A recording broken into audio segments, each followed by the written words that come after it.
全世界都叫你買 S&P 500啊，到底佢係乜嘢嚟？而佢同 Nasdaq 又有啲咩關係？今日1分鐘教你搞清楚乜嘢係 S&P 500。美股指數咧有好多隻，但係通常最常講咧就係 Nasdaq 道瓊斯指數同埋 S&P 500。簡單嚟講啦 ，Nasdaq 咧就比較偏向 Apple 啊、Nvidia 呢啲科技股啦，所以科技板塊一喐咧，佢哋影響會比較大，所以波動都比較大。而道瓊斯指數咧就係追蹤30個老牌嘅藍籌 ，S&P 500咧就係涵蓋咗大約500間嘅美國大型上市公司。但係要留意啊 ，S&P 500咧就唔係直接將500間最大市值嘅美國上市公司放入去啊，而係咧佢哋有一個指數委員會啊，會根據佢哋嘅市值啦、PE 啦、流動性啦等等嘅條件咧去篩選最具代表性嘅500間公司納入去嘅指數入面。自2010年起咧 ，S&P 500咧平均每年嘅增長咧係大約14%啊，咁但係呢個數咧係長期平均拉落嚟嘅表現嚟嘅，並唔代表之後嘅表現都一定會係咁樣。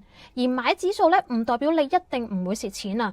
如果你市場大環境唔好嘅時候咧，其實 S&P 500咧都好有可能係會跌嘅。咁到底點樣開始去買 S&P 500咧？其實 S&P 500咧係一個指數係不能購買啊。咁但係我哋可以買追蹤呢一隻指數嘅 ETF， 而最多人講咧就係 VOO、IVV 同埋 SPY 呢一類型嘅 ETF 咧，持有嘅公司咧係非常之相似啊，所以佢哋嘅走勢咧都非常之相似。